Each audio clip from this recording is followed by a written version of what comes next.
This P1352 repairing video is dedicated to Honda's drivers.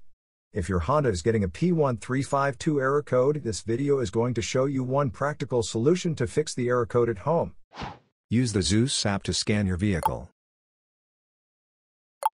And see the error code P1352. It means the ignition control system may be faulty.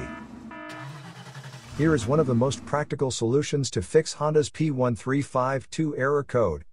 Method A, the ignition control module. The location of the ignition module depends on where the vehicle was manufactured. In a domestic model, the module sits on, inside, or near the distributor housing. Foreign models will hide their igniter within the vehicle's firewall or wheel well. First, carefully remove the ignition control module from the engine. Visually check the ignition control module's electrical connections and metal surface for any damages. If the damages are found, replace the ignition control module. So here is one of the most practical solutions to fix Honda's P1352 error code.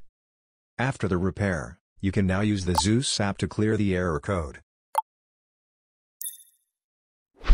And tap the rescan button one more time to make sure everything is fine with your vehicle.